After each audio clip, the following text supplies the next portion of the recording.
எல்லாருக்கும் வணக்கம். ஆன்மா அருங்கோண சக்கரம் இந்த சேனலில் உங்கள்கிட்ட சந்திக்கிறது, உங்கள்கிட்ட பேசுறது பெரும் மகிழ்ச்சியாகவும் பெரும் பாக்கியமாகவும் கருதுகிறேன். வருகிற 16ஆம் தேதி ஞாயிற்றுக்கிழமை அன்னைக்கு அதிகாலையில் 4 மணிக்கு தியானம், மத்தியானம் 1 மணிக்கு தியானம், இரவு 7 மணிக்கு தியானம். இந்த தியானத்தை முழு நேரமும் உங்களோட இருந்து ஒரு செயல் வடிவமாக அதை ஒரு பதிவாக செய்யணும் அப்படின்னு நம்ம நினைக்கிறோம். அதனால அந்த இடத்துல நீங்கள் சிம்மையா கார்டன் அப்படின்னு கோயம்புத்தூரில் வெள்ளையங்கிரிக்கு மலைக்கு அந்த போகிற ரூட்டில் தான் இருக்கும். சிம்மையா ஸ்கூலுங்கிறது எவ்வளோ ஃபேமஸ்ன்னு உங்களுக்கு தெரியும். அவங்களோட இடம் தான் அந்த இடம். ரொம்ப தியானத்துக்கான ஒரு இடம். அந்த இடத்துக்குள்ளே நீங்கள் இரவு ஸ்டே பண்ணுறதுக்கும் ஒரு வாய்ப்பு இருக்குது. இதை நீங்கள் முன்பதிவு கட்டாயம் செய்து கொள்ள வேண்டும். ஏன்னா அப்போ தான் அதுக்கான திட்டத்தை கரெக்டாக பண்ண முடியும். அங்கே 100 பேருக்கு அனுமதி இருக்குது. அதை நீங்கள் யார் வர்றீங்க, உங்கள் டீட்டெயில் என்ன, சனிக்கிழமை இரவு தங்க போகிறீங்களா, இல்லை ஞாயிற்றுக்கிழமை காலையில் நேரடியாக தவத்தில் வந்து கலந்துக்க போகிறீங்களா, இல்லை மத்தியானம் தியானத்தில் வந்து கலந்துக்க போகிறீங்களா, இல்லை ஈவினிங் தியானத்தில் கலந்துக்க போகிறீங்களாங்கிறத கிளியராக ஒரு செக்சரில் சொல்லணும். உங்கள் காசு, உங்கள் பணம் இதெல்லாம் தேவைப்படாது. தங்குவதற்கு, உணவுக்கு எதற்கும் கட்டணம் இல்லை. ஏன்னா இறைவனுடைய உபதேசம், தியானம் செல்வத்தாலோ எந்த அதிகாரத்தாலோ பெற முடியாது. இந்த கலந்துரையாடலுக்குள்ள மகா பெரியவர், காஞ்சி மகா பெரியவர் பற்றி சொல்லணும் அப்படிங்கிறது. மகா பெரியவரை பற்றி நிறைய வெப்சீரிஸ் மாதிரி நிறைய பேர் வந்து அந்த யூடியூப்ல வந்து பார்த்தா அவருடைய செயல் வடிவங்கள் நிறைய இருக்கு. அது போதுமான அளவுக்கு நிறைய பேர் கேட்டிருக்காங்க, போதுமான அளவுக்கு இருக்கும். நான் அந்த வழியில எந்த யோகியை பற்றியும் நான் அந்த மாதிரி ஒரு செயல்ல இருந்து பேசவே மாட்டேன். நான் எழுதப்படாத சில பக்கங்கள் இருக்கும், சொல்லப்படாத சில ஏரியா இருக்கும். சில பேருடைய தியானத்துக்குள்ள இருக்கிறவங்களே ரொம்ப நுட்பமான சில வடிவத்தை செஞ்சிருப்பாங்க. அதை பற்றி பேசணும், அதை பற்றி சொல்லணும் அப்படிங்கிறது தான் ஒரு யோகியை பற்றி டிஸ்கஷன்.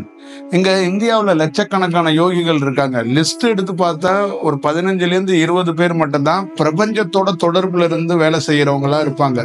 மிஞ்சி போனா ஒரு 100கணக்கான யோகிகள் இருப்பாங்க. பாக்கி எல்லாருமே வெவ்வேறு விதமாக ஒரு அனுபவம் பெற்றாங்க, ஆனா பிரபஞ்சத்தோட தொடர்புல இல்லை. அதுதான் அதுல இருக்கிற செயல் ஹைலைட்டு. பெரிய தொழிலதிபரா, பெரிய விளையாட்டு வீரரா, பெரிய நாட்டுடைய தலைவரா கூட இருந்திருப்பாங்க. அவங்கெல்லாம் எண்ணத்தால பல நாள் இந்த வேலையை செய்யணும்னு போராடினதுனால அந்த சூழலுக்கு ஏத்த மாதிரி இந்த பிறப்புல அதை அடைய முடியாத அடுத்த பிறப்புல அடையறதுக்கான ஒரு வாய்ப்புகளை அந்த எண்ணத்துக்கு ஏற்றது மாதிரி ஒரு பிறப்பை அவங்க எடுத்து அதை அடையறதுக்கான ஒரு சூழல்கள்ல உருவாக்கப்படுறாங்க. அவங்கெல்லாம் நேரடியாக பிரபஞ்சத்தோட தொடர்புல இருக்கிறாங்களா அப்படிங்கன்னா நிச்சயமாக அது வந்து இல்லை அப்படிங்கிறது தான் உண்மையான செயல். அவங்களுக்கெல்லாம் எங்க அந்த எனர்ஜி கிடைக்குதுன்னா இந்த கோள்கள்ல இருந்து அவங்களுக்கு கிடைக்குது. அவங்களுடைய பிறப்புகள் எல்லாமே இந்த கோள்கள் சம்பந்தமாக. ஒவ்வொருத்தருடைய விளையாட்டு வீரரா இருக்கட்டும், பெரிய நாட்டுடைய தலைவரா இருக்கட்டும், ஒரு சாமியாரா இருக்கட்டும், எல்லாருடைய ஜாதகத்தையும் அனலைஸ் பண்ணி பார்த்தா நிச்சயமாக கோள்களிலிருந்து தான் அவர்களுடைய செயலாக்கங்கள் இருக்கும். ஆனால் இந்த கோள்களுக்கும் பிரபஞ்சத்தோடைய ஒன்னா பெரிய யோகியாக இருக்கிறவங்க கோள்களோட மட்டும் தொடர்புல இருக்க மாட்டாங்க, கோள்களையும் கடந்த ஒரு தொடர்புகள் இருப்பாங்க. அதுதான் அதுக்குள்ள இருக்கிற. அது அவ்வளவு சாமானியமாக அது நிகழ்ந்து விடாது. என்னன்னா ஒரு கோள்களையும் கடந்த ஒரு நிலையை வந்து உருவாக்குறதுங்கிறது அந்த தியானத்துக்குள்ள உச்சபட்ச ஒரு பெரிய செயல் வடிவம் தான். அது ஒரு பெரிய ஒரு மிகப்பெரிய ஒரு செயலாகவும் மிகப்பெரிய ஒரு வடிவமாகவும் தான் இருக்கப்படும். இங்க எப்படி இருக்கு அப்படின்னா, நீங்க உண்மையா புரிஞ்சுக்கணும் அப்படின்னா, இந்த நேச்சர்ல ஒரு ஆற்றல் இருக்கு, ஒரு சக்தி இருக்கு. அந்த நேச்சர்ல இருக்கிற அந்த ஆற்றல், அந்த சக்தி என்ன பண்ணுதுன்னா, இந்த காலத்துல ஒரு தாய் வயித்துல ஒரு தாய் தகப்பனுக்கு பிறக்கிற குழந்தைய அந்த கருவுல இருந்து அது தேர்ந்தெடுத்து, நான் பலமுறை சொல்லியிருக்கேன், கருவுல இருந்து தேர்ந்தெடுத்து அந்த குழந்தையோட ஒரு பேர் ஆற்றல் கொஞ்சம் கொஞ்சமாக அட்டாச் ஆகுது. அந்த குழந்தை உங்கள கூட நீங்க யாராவது கூட இருக்கலாம். நீங்க கொஞ்சம் கொஞ்சமா எனக்கு ஒரு இடத்துல பிரிச்சுவல் வருது, எனக்கு ஒரு இடத்துல கடவுள் நம்பிக்கை வருது, எனக்கு ஒரு இடத்துல தெய்வீக நம்பிக்கை வருது, எனக்கு ஒரு பரவசம் இருக்கு, நான் ஒரு குருநாதர்கிட்ட போறேன், நான் ஒரு தவம் பண்ண போறேங்கிறது என்னெல்லாம் காரணமா இருக்கும்னா, அது கொஞ்சம் கொஞ்சமாக உங்களுக்குள்ள இருக்கின்ற அந்த ஆன்மா விழிப்படைய தொடங்கும் போது, அந்த உயிர் துளி விழிப்படைய தொடங்கும் போது, சூட்சமத்துல இருந்து ஒரு குரு வந்து இவரு இந்த சோழுல இருந்து ஒரு பெரிய வேலை செய்ய போறாரு, இந்த தேகத்திலிருந்து ஒரு பெரிய வேலை செய்ய போறாரு. ஆனா இவர் வேலை செய்யணும்னா அப்படியே வேலை செய்ய முடியாது. ஒரு ஆற்றல் அவரை தயார் பண்ணி அவர் உடல்ல போய் அட்டாச் ஆகும்.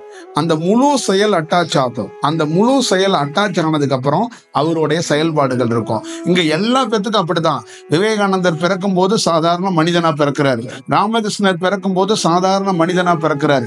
லாகிரி பிறக்கும் போது சாதாரண மனிதனா பிறக்கிறாரு. யோகானந்தர் பிறக்கும் போது சாதாரண மனிதனா பிறக்கிறாரு. ரமணர் பிறக்கும் போது சாதாரண மனிதனா பிறக்கிறாரு. காஞ்சி மகா பெரியவர் பிறக்கும் போது சாதாரண மனிதனா பிறக்கிறார். இவங்கெல்லாம் சாதாரண இயல்பு குழந்தைகளுக்குள்ள என்னென்ன செயல் இருக்குமோ அந்த செயல், அதிலிருந்து கொஞ்சம் கொஞ்சம் சின்ன சின்ன மாறுபட்டு இருக்கலாமே பேர் ஆற்றலோடு இவர்கள் பிறக்கவில்லை. அவர்களுடைய உயிர் துளி விழிப்போட இருக்கு, ஒரு நல்ல தன்மையோட இருக்கு, நல்ல செயலோட இருக்கு. அந்த உடலுக்குள்ள ஒரு பேர் சக்தியை கொண்டு போய் உடனே கொண்டு இறக்கிட முடியாது. அப்ப கொஞ்சம் கொஞ்சமாக ஒரு வடிவமாக அந்த உடலை தயார் பண்ணி ஒரு பேர் ஆற்றல் உள்ளே அட்டாச் ஆகுது. ஒரு மலைக்குள்ளேயோ, ஒரு குகைக்குள்ளேயோ, ஒரு மரத்துக்குள்ளேயோ, ஒரு கோவிலுக்குள்ளேயோ, ஒரு சிவலிங்கத்துக்குள்ளேயோ, ஒரு சிலைக்குள்ளேயோ ஒரு ஆற்றல் எப்படி அட்டாச் ஆகுதோ அதே போலதான் ஒரு மனிதன் உடலுக்குள்ளேயும் ஒரு பேராற்றல் அட்டாச் ஆகுது. அந்த மனிதன் பிறக்கும் போது மாபெரும் ஒரு நல்ல உயிர் சக்தியோட பிறக்கிறான், விழிப்போட பிறக்கிறானே ஒழிஞ்ச அவன் பிரம்மாண்டமான ஆற்றலாக கடவுளாகவே பிறக்கிறது இல்லை. அதே மாதிரி சாய்பாபா, வள்ளலார், நிறைய பேருடைய செயலாக்கத்தெல்லாம் 100% பேராற்றலோட அவங்க பிறந்தாங்க அப்படிங்கிறதுக்கு குறிப்புகள் இருந்தாலும் அதுல நிறைய ஆய்வு பண்ண வேண்டிய செயல் இருக்கு.